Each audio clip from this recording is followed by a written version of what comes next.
De un tío atacando a su propio hermano por matar a su hijo, a una hermana afligida enloqueciendo en la corte, y un preso dando a un depredador convicto una muestra de lo que la cárcel va a ser como. Todos estos hombres tienen algo en común. Son depredadores y están a punto de ser juzgados. En primer lugar, vamos a un juzgado del condado de Gibson, en Indiana, donde se hizo justicia en un caso que captó la atención de la comunidad y más allá. Quinn Bowes, que solo tenía 23 años, estaba de pie para recibir su sentencia por la muerte de su hijo pequeño, Parker, pero cuando sale del tribunal, pronto se encuentra con algo que no esperaba. Quinn Bowes, sentencia, 25 años. Mientras Bowes era escoltado fuera de la sala del tribunal con grilletes, su hermano, dominado por el dolor y la ira, se abalanzó sobre él y le propinó un puñetazo en la cara. Los agentes judiciales intervinieron rápidamente, separando a los dos y sujetando al hermano de Bowes, que fue derribado al suelo. A pesar de los grilletes que llevaba en la cintura, Bowes pudo mantenerse en pie y los funcionarios del tribunal se lo llevaron rápidamente. El altercado no terminó ahí. El hermano de Bowes fue detenido en el acto por su arrebato. Fue esposado y escoltado escaleras abajo. Mientras se lo llevaban, dijo repetidamente a los agentes: «No me resisto a vosotros». La tragedia que condujo a este enfrentamiento en la sala del tribunal comenzó el mes de mayo anterior, cuando Parker no reaccionó y fue trasladado de urgencia al hospital. A pesar de ser trasladado por aire a otro centro para recibir cuidados avanzados, los médicos no pudieron reanimarlo. En un principio, Bowes afirmó que la muerte de Parker había sido un accidente. Los investigadores afirman que Bowes les dijo en un principio que el niño simplemente dejó de respirar mientras dormía, pero la autopsia muestra que el niño murió a causa de un traumatismo craneal por objeto contundente. Fotos de tiempos más felices muestran a Parker y a su padre juntos antes del trágico incidente. El marcado contraste entre estas imágenes y la cruda realidad del drama judicial subraya el profundo impacto emocional en la familia. A veces no son solo los familiares los que atacan a los depredadores en el tribunal, sino también otros reclusos. Nuestro siguiente depredador tuvo una muestra de lo que será la cárcel para gente como él. En una dramática escena en un tribunal de Dover, Nuevo Hampshire, un delincuente sexual convicto fue atacado por otro preso pocos minutos después de recibir su sentencia. El incidente, que ocurrió por la tarde, fue captado por una cámara. Christopher Elwell, declarado culpable de agredir sexualmente a una niña de 4 años, fue condenado a entre 7 años y medio y 15 años de prisión. Christopher Elwell, cargos. Agresión sexual. La agresión había tenido lugar los días 24 y 25 de junio en una casa de Dover, donde se alojaba Elwell. Durante ese tiempo, una niña de 9 años y otra de 4 también estaban presentes en la casa. Mientras Elwell tomaba asiento después de escuchar su sentencia, Josiah Davis, otro preso en espera por una violación de la libertad condicional, de repente le dio varios cabezazos. Davis, que llevaba grilletes en ese momento, no conocía personalmente a Elwell. Las autoridades creen que algo relacionado con el caso de Elwell desencadenó la violenta reacción de Davis. La fiscal adjunta del condado de Strafford, Emily Conant, dio detalles del caso, afirmando que Elwell había mostrado a la joven víctima y a otras personas vídeos en los que se mostraban actos sexuales similares a los que él había cometido, y describieron que él les había mostrado vídeos de actos sexuales similares a los que ella había realizado. Aunque Elwell negó inicialmente las acusaciones, las admitió ante el tribunal, y también se declaró culpable de no registrarse como delincuente sexual, un requisito derivado de una condena anterior en 2008. Conant explicó: el acusado estaba obligado a registrarse como delincuente sexual, había estado viviendo en 12 Mineral Park Drive apagado, pero más de 5 veces al mes, y no había cambiado su registro con el Departamento de Policía de Somersworth. Este incumplimiento se sumó a sus problemas legales. La madre de la víctima expresó su convencimiento de que Elwell representa una amenaza permanente para las jóvenes y habría preferido una condena más larga para él. El juez, aunque aparentemente reacio a aceptar el acuerdo, reconoció que de este modo evitaría a la joven víctima el trauma de testificar ante el tribunal y revivir la agresión. Una vez que salga de prisión, Elwell tendrá prohibido cualquier contacto no supervisado con menores, como parte de las condiciones de su condena. La agresión de Davis a Elwell fue investigada inmediatamente por la oficina del sheriff del condado de Strafford.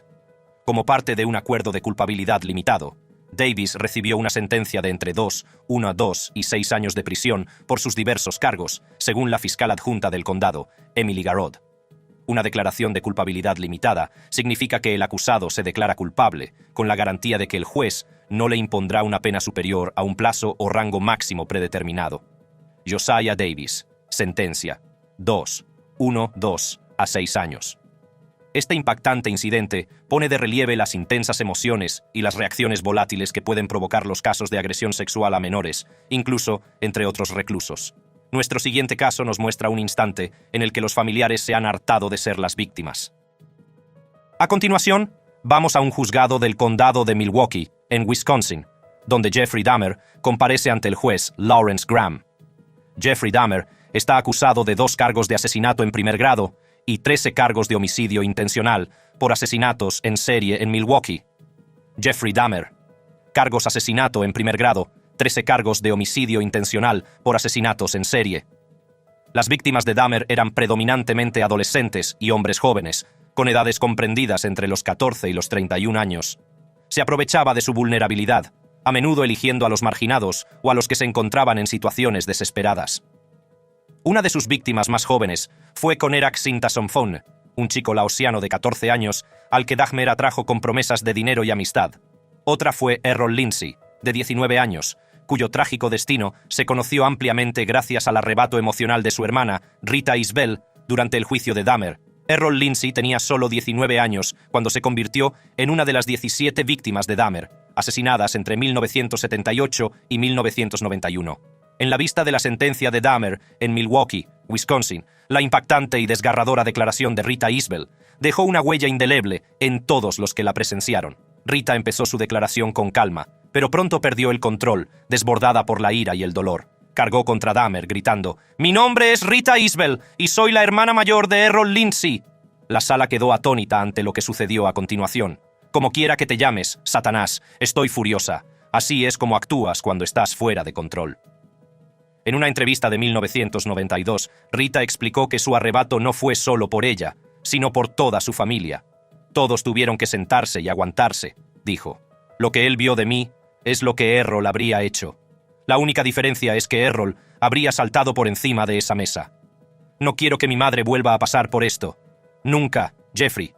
Jeffrey, te odio, hijo de puta. Te odio». Errol Lindsay desapareció del centro comercial Grand Avenue, en el centro de Milwaukee. Fue atraído al apartamento de Dahmer, donde fue sometido a horribles experimentos. La intención de Dahmer era crear un estado permanente de sumisión en sus víctimas. Lindsay se despertó brevemente durante estos experimentos, solo para ser drogado y finalmente asesinado. Los espantosos métodos de Dahmer no terminaban con el asesinato. Decapitó a Lindsay, conservó su cráneo e intentó preservar su piel. Tracy Edwards, una de sus víctimas, pudo escapar e hizo acusaciones condenatorias contra Jeffrey ante el tribunal. ¿Qué intentaba hacer? Porque en un momento me dijo que se iba a comer mi corazón. ¿En ese momento dijo que iba a comerse tu corazón? Sí, eso es correcto. Durante su propia sentencia, Jeffrey dijo esto: «Hice lo que hice no por razones de odio. No odiaba a nadie. Sabía que estaba enfermo, o que era malvado, o ambas cosas. Ahora creo que estaba enfermo». Entonces, buttressing en cómo malvados sus crímenes eran, él hizo esta petición: «Sé que mi tiempo en prisión será terrible, pero me merezco lo que me pase por lo que he hecho. Gracias, su señoría, y estoy preparado para su sentencia, que sé que será la máxima. No pido ninguna consideración». Entonces, el juez dictó sentencia: cargo 15, cadena perpetua, con elegibilidad de libertad condicional a los 70 años desde el inicio de esa sentencia, que será consecutiva al cargo 14. Jeffrey Dahmer fue condenado a 15 cadenas perpetuas consecutivas el 17 de febrero de 1992. Posteriormente, Dahmer fue asesinado por un compañero de prisión, Christopher Scarver, el 28 de noviembre de 1994, mientras cumplía su condena en la Columbia Correctional Institution de Portage, Wisconsin. A continuación, vamos a Daytona Beach, Florida, donde un joven de 18 años maltratado y golpeado se presenta ante la jueza de circuito Leah Case.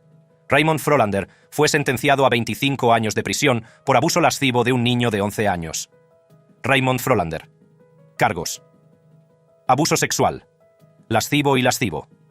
La sentencia se dictó tras un incidente que saltó a los titulares internacionales cuando el padre del niño sorprendió a Frolander en el acto y le propinó una severa paliza. Cuando compareció ante el tribunal, tenía este aspecto: magullado y golpeado. Su foto policial era aún peor. ¿Cómo se declara? No contest. Acepto su declaración. Frolander se declaró inocente de los cargos, que podrían haber conllevado cadena perpetua. La juez de circuito Lea Case dictó la sentencia de 25 años como parte de un acuerdo. Tras su puesta en libertad, Frolander será registrado como depredador sexual y estará en libertad condicional con vigilancia electrónica durante el resto de su vida. De pie ante el juez, vestido con un mono naranja, Frolander respondió a las preguntas con un tranquilo «Sí, señora», y no mostró ninguna emoción al declararse culpable. Está en prisión sin fianza desde el incidente del 18 de julio. Pero el padre de la víctima sigue furioso porque Frolander, a quien trataba como de la familia, pudiera hacer daño a su hijo. El padre del niño, que en el momento de la sentencia estaba protegido para salvaguardar a la víctima, estaba presente en la sala junto con la abuela del niño y otros familiares. Decidieron no declarar. Tras la vista, el padre hizo una breve declaración a los periodistas, diciendo lo siguiente antes de marcharse. «Va a aprender en los próximos 25 años por qué le dejé vivir». El padre había saltado inicialmente a los titulares cuando llamó al 911 tras descubrir que Frolander abusaba de su hijo. Le dijo al operador: «Acabo de descubrir a un hombre adulto abusando de mi hijo, y lo tengo en un charco sangriento para usted, oficial». Cuando se le preguntó si había armas involucradas, respondió: «Mi pie y mi puño». «Bien, tiene ayuda en camino». «Bien, se lo agradezco, señor. De acuerdo, no me cuelgue. Quédese al teléfono conmigo hasta que llegue la policía. ¿Hubo algún arma involucrada?» «Mi puño y mi pie». Frolander quedó inconsciente y fue arrastrado hasta el salón para esperar la llegada de la policía. No se presentaron cargos contra el padre por sus acciones. La abuela del niño expresó su alivio tras la sentencia, declarando que solo quería justicia para su nieto. Señaló que el niño está recibiendo educación en casa y se encuentra bien, habiendo recibido asesoramiento para ayudarle a recuperarse del trauma. A pesar de la traición de Frolander, que era muy cercano a la familia, la abuela declaró que le había perdonado, citando su fe cristiana. La familia aceptó el acuerdo de culpabilidad para evitar al niño el calvario de un juicio. De cara al futuro, la familia espera abogar por penas obligatorias más severas para los delincuentes sexuales, garantizando que se haga justicia y se proteja a otras familias de experiencias similares. Los investigadores de Daytona Beach confirmaron que Frolander había confesado la agresión, con lo que se puso fin a un capítulo profundamente doloroso para la familia. A continuación, iremos a un juzgado del condado de McLennan, Texas. En la corte, Forster es acusado de robo, intención de cometer indecencia con un niño e indecencia con un niño por contacto. Sean Forster cargos: robo con allanamiento de morada, intento de abusos deshonestos a un menor, indecencia con un niño por contacto. Las circunstancias que lo llevaron a la corte fueron impactantes. Me sacaba fotos desnuda, no le gustaba, me daba la vuelta y me sacaba fotos del culo. Brandon Moore y su esposa Leon estaban desesperados después de denunciar que su hija Maddie estaba siendo abusada por su amigo Sean Forster. Este llevaba abusando de Maddie desde que tenía 9 años, e incluso la sorprendía mientras se duchaba. El juego de la espera con la policía era insoportable, así que Brandon urdió un plan para atrapar a Foster infraganti. Cuando supieron lo que estaba pasando, Brandon y Leon se consumieron en oscuros pensamientos. Leon fantaseaba con infligir dolor a Foster, mientras que Brandon consideraba la posibilidad de matarlo, pero se daba cuenta de que las consecuencias devastarían a su familia. Mi plan era asesinarlo. En lugar de eso, el exmarín con un doctorado decidió tenderle una trampa. Maddie, que trabajaba a tiempo parcial para el negocio de construcción de piscinas de Foster, le enviaba mensajes de texto con regularidad. Brandon envió un mensaje desde el teléfono de Maddie, haciéndose pasar por ella, diciendo que estaría lista para trabajar después de ducharse. Una vez tendida la trampa, Brandon cerró la puerta principal, abrió la ducha y esperó mientras Leon vigilaba desde la distancia. En cuanto Foster entró en la casa, Leon llamó al 911. Brandon grabó el enfrentamiento en su teléfono. Foster abrió la cortina de la ducha, solo para encontrar a Brandon esperando. «Maddie, ¿qué demonios estás haciendo?» «No le he hecho nada. No toques a una niña de 14 años, pedazo de mierda». Lleno de rabia, Brandon atacó a Foster, golpeándolo y estrangulándolo. La policía llegó y detuvo a Foster, que fue acusado de múltiples cargos, entre ellos allanamiento de morada e indecencia con un menor. Se le impuso una fianza de $500,000. A pesar de la gravedad de los cargos, Foster pagó la fianza y rechazó un acuerdo que le habría supuesto 20 años de cárcel, optando en su lugar por un juicio conjurado. Los pensamientos de venganza de Brandon resurgieron a medida que se alargaba el proceso judicial. Durante el juicio, la fiscalía presentó la grabación de audio del enfrentamiento, que desempeñó un papel crucial para ilustrar la intención de Foster. ¿De qué estás hablando? ¿Sabes de qué coño estoy hablando? Tocarías a una niña de 14 años. ¡Maldito pedazo de mierda! Maddie también testificó contra Foster, enfrentándose a él en la corte y reafirmando su culpabilidad. El jurado declaró a Foster culpable de múltiples cargos. Fue condenado a 55 años de prisión, una sentencia que aportó algo de justicia a Maddie y su familia. Brandon no se enfrentó a ningún cargo por la paliza, un hecho que supuso un alivio y una sensación de reivindicación para la familia Moore. Maddie se mostró satisfecha con el resultado, aunque deseaba penas aún más duras para este tipo de delitos. El caso puso de relieve el delicado equilibrio entre la búsqueda de justicia y el cumplimiento de la ley, como explicaron expertos jurídicos que advirtieron contra el vigilantismo. Tenemos otra historia de justicia por mano propia, solo que esta vez viene del último lugar del que esperarías que viniera, de la cárcel. ¿Cómo desea declararse por asesinato en segundo grado? ¿Culpable? Sí, señor. Estamos en el condado de Saginaw, Michigan, donde Steven Sandison, de 51 años, se encuentra cara a cara con el juez Fred L. Borchard. Steven se declara culpable del asesinato en segundo grado de Theodore Dyer, un delincuente sexual convicto, y su compañero de cuarto en el correccional, Steven Sandison, cargos. Asesinato en segundo grado. Steven Sandison, que ya cumplía cadena perpetua por asesinar a su novia en 1991, se encuentra compartiendo celda con Theodore Dyer. Dyer fue condenado por agredir sexualmente a un menor de 13 años. Este delito está clasificado como conducta sexual criminal en primer grado, que es uno de los cargos más graves por delitos sexuales en Michigan. Implica penetración sexual y conlleva una sentencia mínima obligatoria debido a la edad de la víctima. Las acciones delictivas de Dyer lo situaron entre la población penitenciaria, que suele ser objetivo de otros reclusos, debido a la naturaleza de sus delitos. Dentro de la jerarquía penitenciaria, las personas condenadas por delitos contra menores suelen ser objeto de violencia y acoso adicionales. Este contexto es crucial para entender por qué su compañero de celda, Steven Sandison, se ensañó con él. En una apasionante confesión a los detectives sargento Gary Thomas y Patrick Darrow, de la Policía del Estado de Michigan, Sandison describe vívidamente los acontecimientos que precedieron y siguieron a la muerte de Dyer. Admite haber estrangulado a Dyer con sus propios cordones, tan solo 12 horas después del espantoso acto. Las escalofriantes palabras de Sandison ofrecen una visión de su mentalidad, revelando a un hombre movido por un retorcido sentido de la justicia. Lo maté porque era un pederasta. Durante el interrogatorio, Sandison no se contiene. Afirma que Dyer merecía morir por sus atroces crímenes contra los niños. Con una conducta inquebrantable, Sandison explica sus acciones, sin mostrar ningún remordimiento por sus actos. En un vídeo obtenido por The Saginaw News, Sandison explica sus motivos. Expresa su desprecio por quienes cometen un acto tan imperdonable, sugiriendo que algunos delitos merecen el máximo castigo. Para Sandison, era necesario tomar cartas en el asunto cuando el sistema judicial se quedaba corto. No me gustaría volver a tener a alguien así en la calle. Hago lo que es necesario. Hago lo que otras personas no harían. Cuando la historia sobre sus acciones estalló en las redes sociales, la gente de hecho lo vitoreó e incluso lo citó como un héroe. Pero Sandison negó todo esto. Desde que ocurrió todo esto, la gente cree que soy una especie de héroe, cuando en realidad no lo soy. Sus palabras se hacen eco de un sentimiento compartido por muchos, la creencia en el ojo por ojo. Pero, ¿dónde está el límite entre la justicia y el vigilantismo?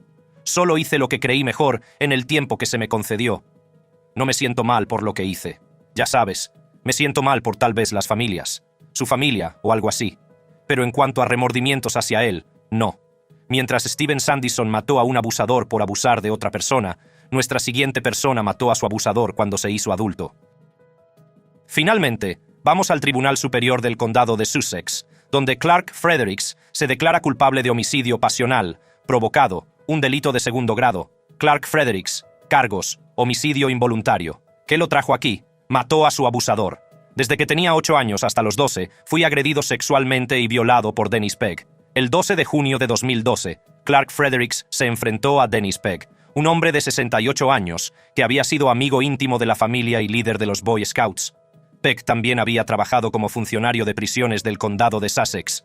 Fredericks acusó a Pegg de abusar sexualmente de él cuando tenía entre 8 y 12 años, un secreto que Fredericks había guardado durante décadas. Fredericks había guardado silencio sobre los abusos hasta la noche del incidente, cuando, mientras bebía alcohol y consumía cocaína con un amigo, Robert Reynolds, confesó. Reynolds sugirió enfrentarse a Pegg, y en 40 minutos, Pegg estaba muerto, tras haber recibido 30 puñaladas. dijo del incidente. Empecé a apuñalar a Denise. Le dije una y otra vez que se siente ahora violando a niños pequeños. Durante su declaración, también dijo que fue provocado por los recientes avistamientos de Dennis con otro chico de 13 años. Inmediatamente sospeché que estaba abusando del chico.